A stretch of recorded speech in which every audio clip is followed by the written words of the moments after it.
देखिए आज हम पढ़ेंगे होमोलोगस सीरीज। ओके, और पढ़ेंगे हम लोग आइसोमेरिज्म। क्लियर है? होमोलोगस सीरीज क्या होती है एक्चुअली? अगर हम एल्केन्स या एल्काइंस में चले तो इसमें हर एक मेंबर जो होता है वो अगले मेंबर से CH2 का डिफरेंस रखता है। मतलब एक कार्बन और दो हाइड्रोजन एटम का डिफरेंस आता है हर एक आगे आने वाले मेंबर में। ठीक है, जैसे मीथेन और इथेन देखें तो इन दोनों के बीच में एक सी एटम और दो हाइड्रोजन एटम का डिफरेंस है। ठीक है, और बाय मास 14 यू का डिफरेंस है, क्योंकि एक सी का मास एटम का कितना हुआ 12 और टू हाइड्रोजन का मास 2 to 12 और 2 14 यू। तो हर एक मतलब जो है आगे आने वाले जितने भी आएंगे मेंबर सब में CH2 का डिफरेंस होगा और बाय मास 14 यू का। क्या कह रहे हैं समझिए इसको। जैसे यहाँ पर हमारा ये एल्केन्स में हम चलेंगे, सबसे पहले एल्केन्स पढ़ेंगे अगर हम, तो इसमें आपने देखा है पहला मेंबर होता है CH4, देन होता है C2H6, C3H8, C4H10 और C5H12। ऐसे आगे बढ़ते हो जाएंगे। तो आप देखिए इन दोनों के बीच में डिफरेंस आ रहा है वो CH2 का आ रहा है।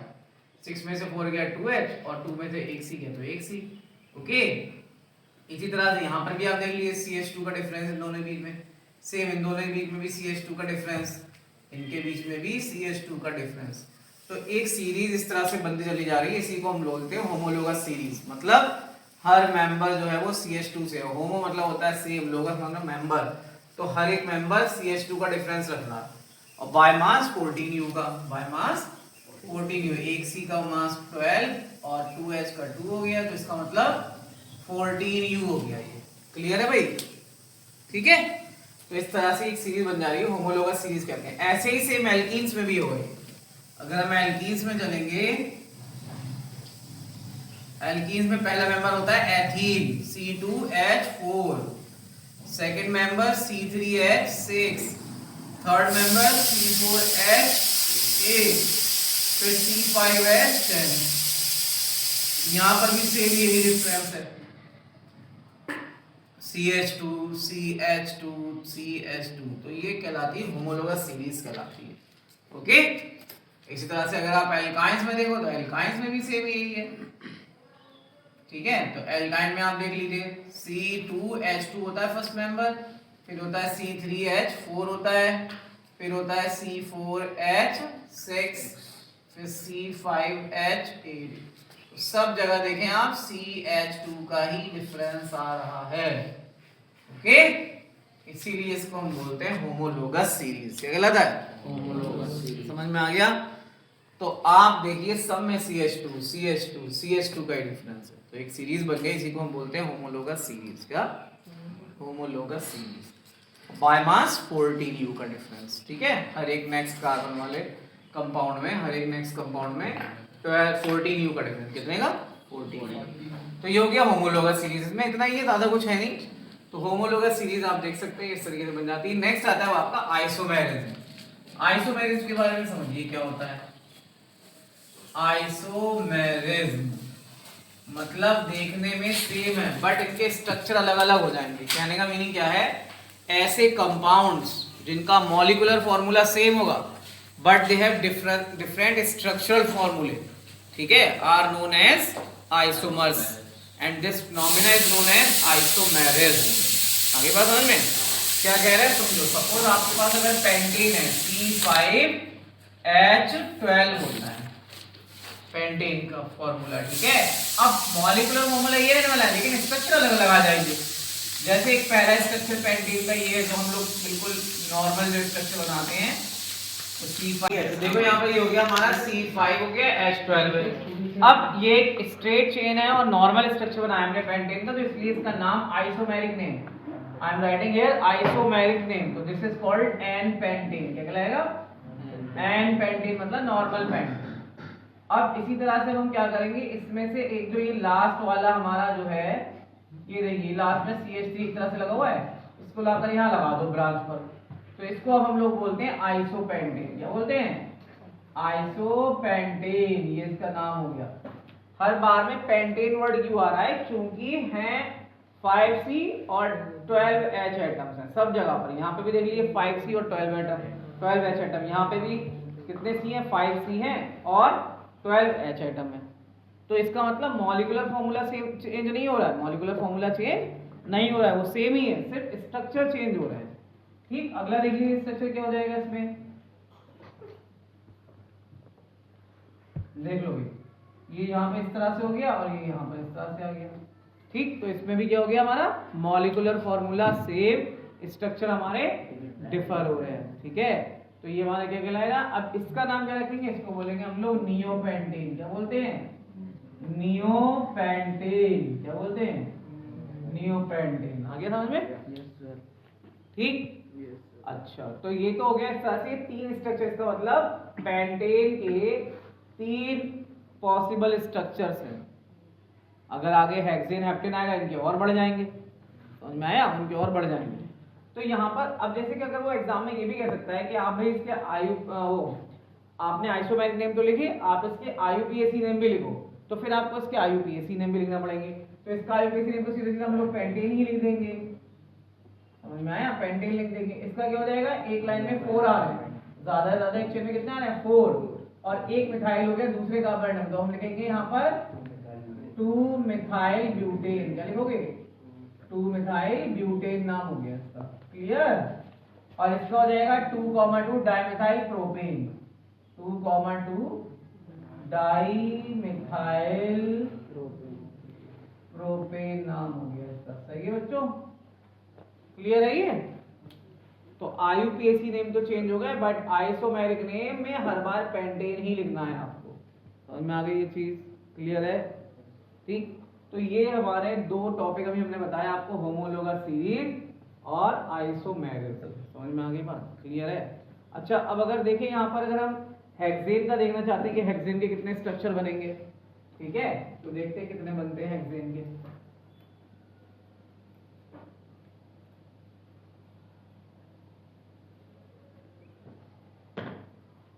देखो भाई, हेक्सेन होता है C6H14, तो एक अगर हम नॉर्मल बना लें,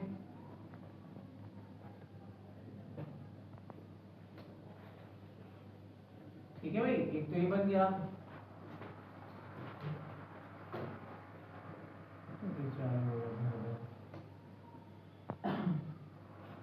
सेकंड ये बन गया हमारा। बेटा पीछे वाले मजाक चकल्लस के मूड में हमें लग रहा है, हंसी मजाक हो रही है, इधर देख लो ध्यान से, इंपॉर्टेंट चीज है।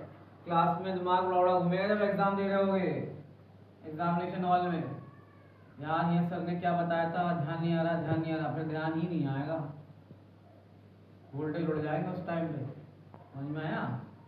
तो एक ये हमने लगा दिया और एक ये हमने लगा दिया, ठीक है, आ गया समझ में? और क्या स्ट्रक्चर हो सकता है इसके अलावा,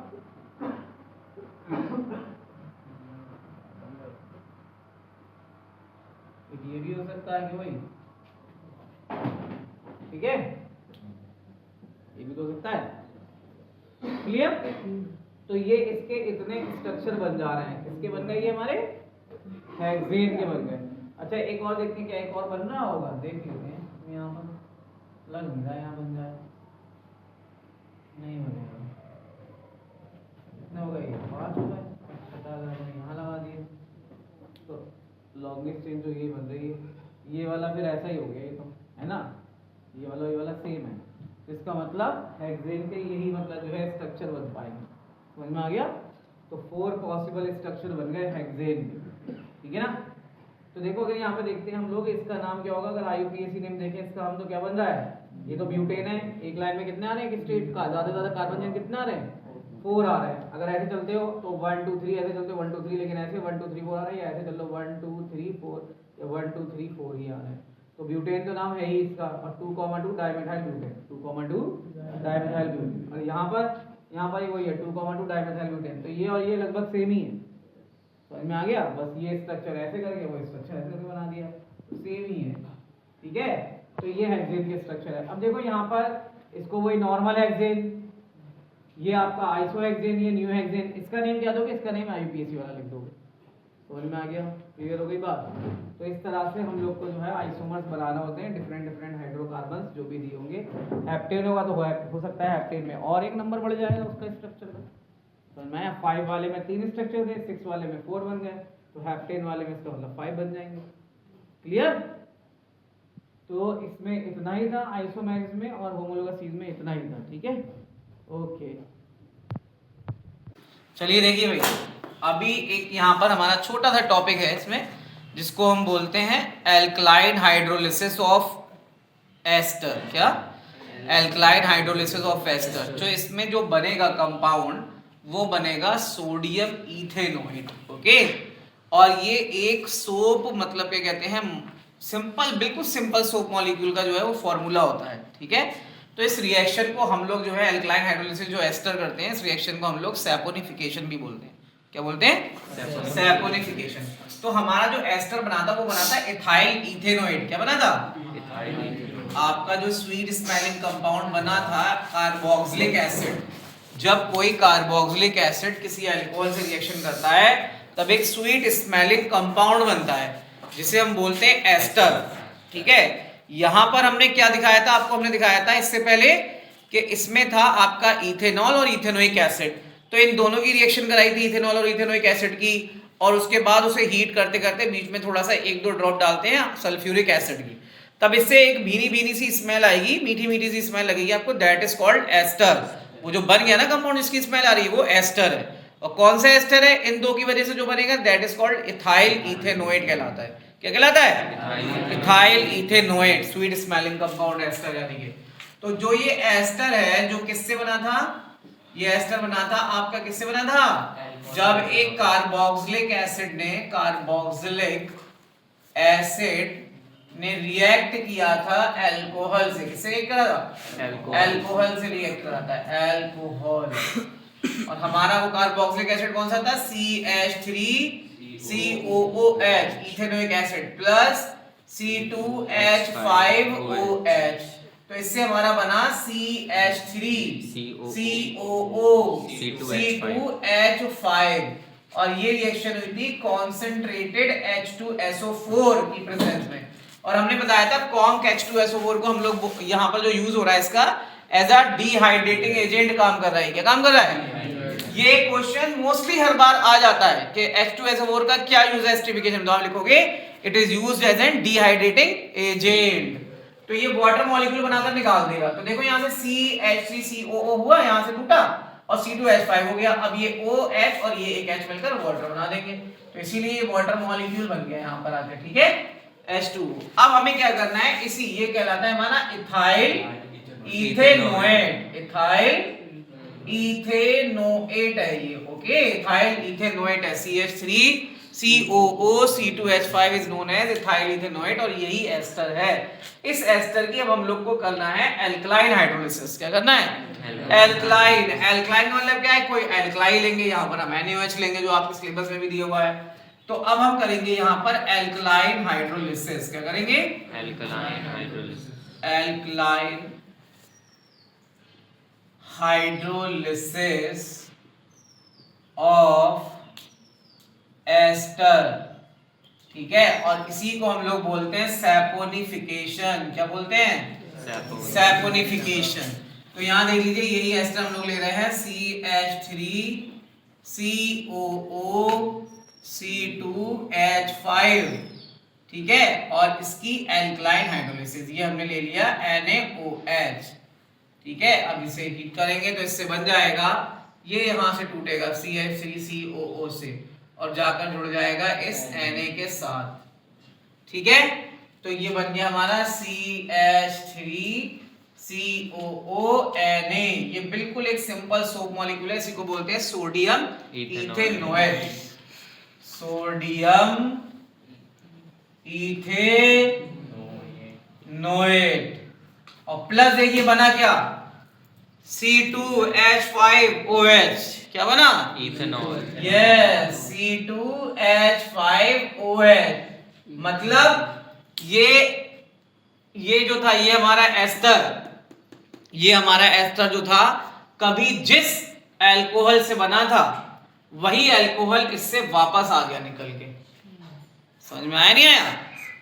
ठीक, यानी कि एक मजाक की बात सुनिए, कभी फादर ने बच्चे को जन्म दिया और अब इस बच्चे ने फादर को जन्म दे दिया वापस से। समझ में आ नहीं आया? मतलब ये एस्टर का जो पेरेंट था अल्कोहल, ये एस्टर जिस पेरेंट अल्कोहल से बना था, अब इसी एस्टर को हमने क्या कर दिया, एल्कलाइन हाइड्रोलिसिस कर दी इसकी, जिससे कि वो पेरेंट अल्कोहल हमारा वापस आ गया निकल के। समझ में आ गई बात? क्लियर हो गया ये? तो यही कहलाती है हमारी एल्कलाइन हाइड्रोलिसिस ऑफ एस्टर, और इसी रिएक्शन को हम लोग सैपोनिफिकेशन भी बोलते हैं। हमें वापस से पेरेंट अल्कोहल मिल गया जिससे ये बना था एस्टर। क्लियर हो गया अब ये चीज? ओके, चलिए, तो ये था हमारा एस्टर का एल्कलाइन हाइड्रोलिसिस। ठीक है, थैंक यू।